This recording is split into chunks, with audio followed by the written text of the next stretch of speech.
Hey guys, Scott with Flip and Customize, and today, we're trying out a new camera. So instead of the phone, we're finally upgrading to the GoPro 10. So picture quality should be a lot better now. I hope so anyway. And if you haven't yet, please subscribe to our channel.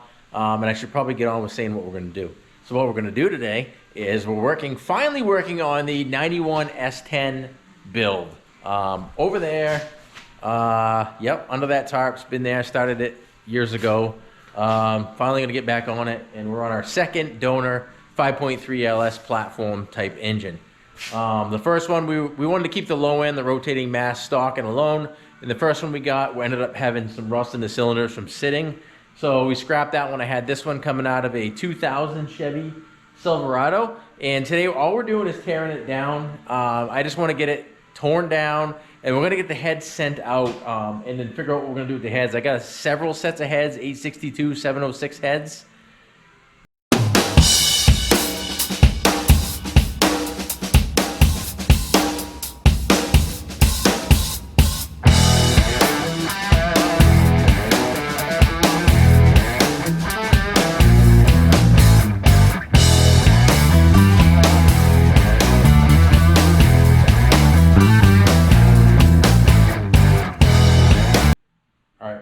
Torn down, and we have a couple sets of heads, 862, 706 casting heads. We're gonna take the ones that are non-cast tech heads.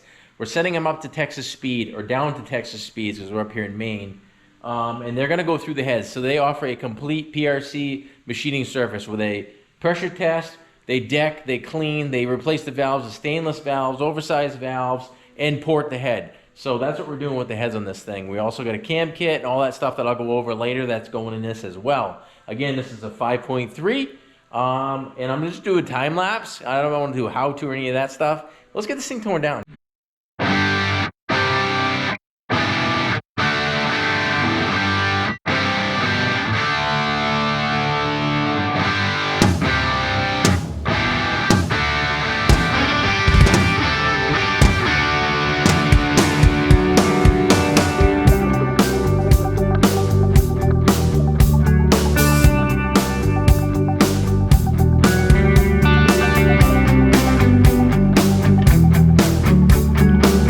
As you can see, we got that harness off in, like, I don't know, probably 15 seconds on time lapse. So at working at this pace, this engine's gonna be rebuilt by, like, I don't know, 8 o'clock tonight.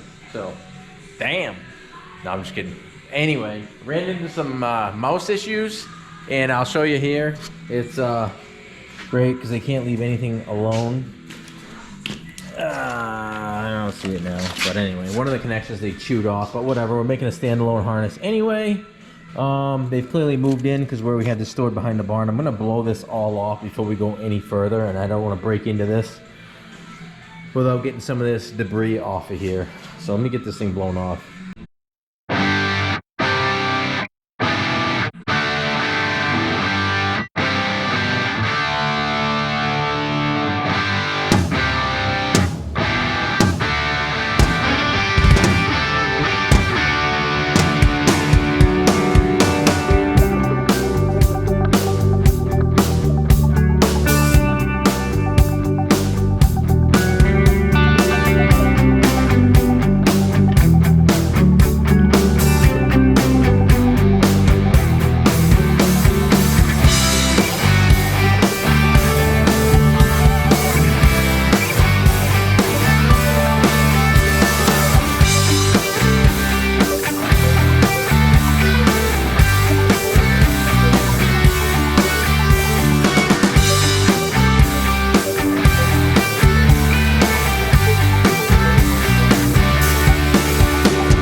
Update here.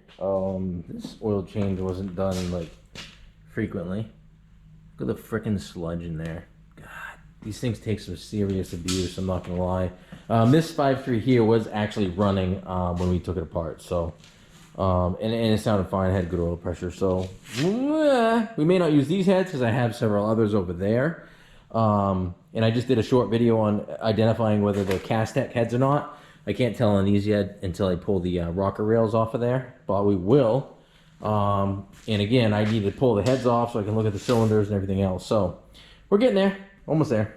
All right, guys, before we go too far, I was gonna actually start needle gunning this before I pulled the heads and stuff off, but I got my turbo nozzle pressure washer out right now. So I'm actually gonna do the low end half of this block with that since it's out and degrease some of that just before I pull the heads off and be intrude. We get water into the low end. We don't want to do that. So before I go ahead and continue to disassemble this, I'm going to give this a quick blast with the turbo nozzle and degrease it. It'll be a little bit cleaner slate to work with.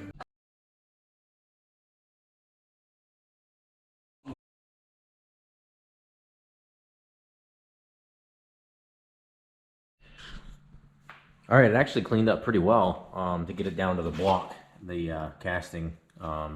That turbo nozzle we used on our pressure washer, it works really well. So what we'll do now is we gotta pop the heads off, the valley cover off, our sensors off, we gotta pull the crank pulley off of there. I got a puller for that. And flip this thing over, take the pan and pull a couple bearing caps and take a look at that, and as well as look at the cylinders. So it's getting there. It's almost stripped off. We got a decent little pile going. We're gonna be reworking that wiring harness. So that'll be cool.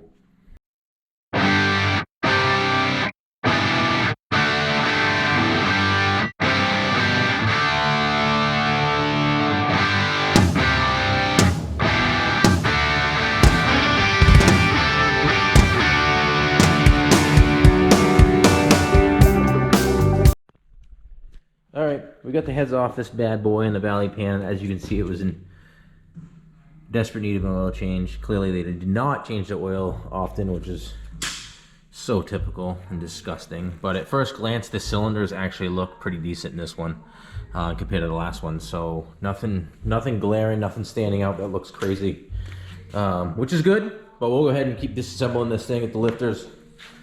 Pull the pulley off and pull the cams so we can look at some bearings.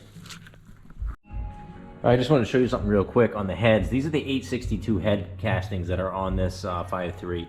And people are like, how do you tell if they're a Castech head brand casting or not? And that is basically underneath the rockers, the rocker plate right here, there's like a little symbol that looks like a battery that would be right there. It's either going to be in the front or the back of one of the two cylinders. This does not have that. So these are non-Castech heads, which, I mean, historically are the more desirable heads.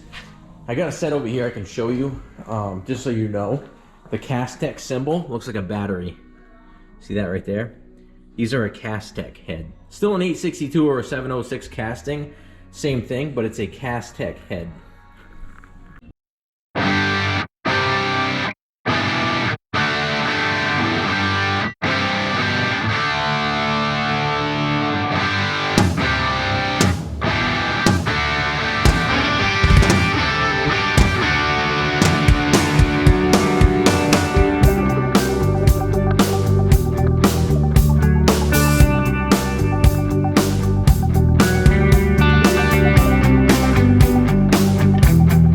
We got the crank pulley off, and it's not your standard puller on this thing here on the LS series platform engines. They use something a little bit different, and we have one here from OEM tools that we get online from these guys. The tools are affordable and they work pretty damn well. I'm not going to complain.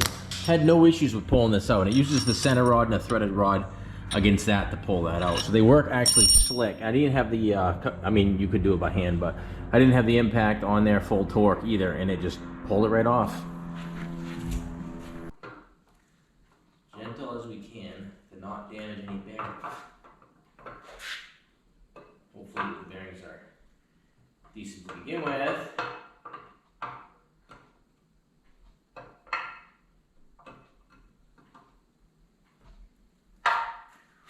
There she be.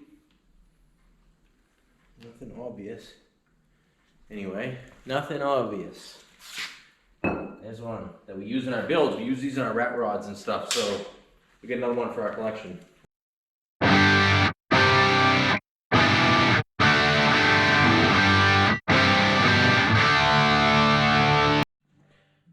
All right, guys, so as you can see, we get this thing pretty much blown apart, and these people were not up on their oil changes. My freaking word. Oh, I got some decisions to make. Look at the sludge in that pan. I mean, my God, I don't even want to touch it because I already have, but whatever. Jesus, that goes to show you how tough these LSs are, because I actually pulled this engine out running, and it was running good. My God. Oh boy. All right, one other thing I wanted to mention too, as we're blowing this engine apart here, we got our new stuff on the shelf, all our Texas Speed stuff. I'll go over that with you as well. And it kind of systematically, kind of messy, but not really. This shelf here, we get this at Lowe's, and honestly, it's freaking sweet because it has trays built into it. It's like lifter tray, timing cover. You can sort your parts out on the front of this shelf itself. So, I don't know. Think about that when you guys are rebuilding engines. It's a way to kind of keep things together and organized right on the shelf. All right, guys, and as you can see through this whole disassembly process, the sludge in this thing is freaking incredible. So we're gonna go ahead and do the right thing, and that is completely disassemble this thing. We're gonna put a new set of bearings in it. We're gonna put a new set of rings on it. We're gonna have the block sent out to the machine shop and have it hot tanked and dipped with some other pieces and parts, and have them put the new cam bearings in it while it's there. So we're just gonna go ahead and get the rest of it apart. I went ahead already and I marked everything. If you look at the caps and stuff, there's numbers on them there. So that's always a good thing to do. These things are broke caps. So in other words, they crack them. So it's a perfect strong design on these things. Get yourself a set of these if you don't have them, and stamp everything. Mark them all out. Your main bearing caps are already marked, if you can see. So that's a good thing. It's one less thing for you to do.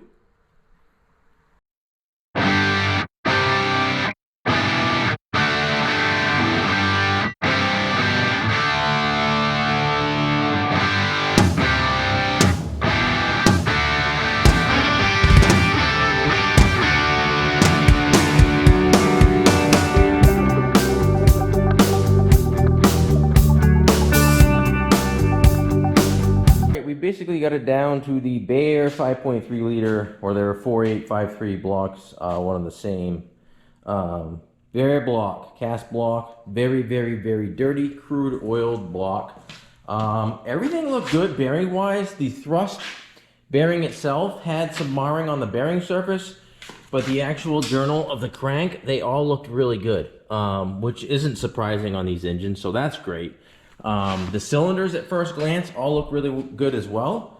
But the next thing we're going to do is, or at least this is the plan, I'm going to call the machine shop in the morning, see if we can't get this over to those guys and hot tank it, or use their hot blast wash system on some of these components in the block, and might as well just have them put us in a new set of cam bearings before we get it back here. So I've got a few odds and ends, some gaskets to peel, get this frozen dipstick tube out of there. Maybe needle gun a little bit, and then it's off to the machine shop.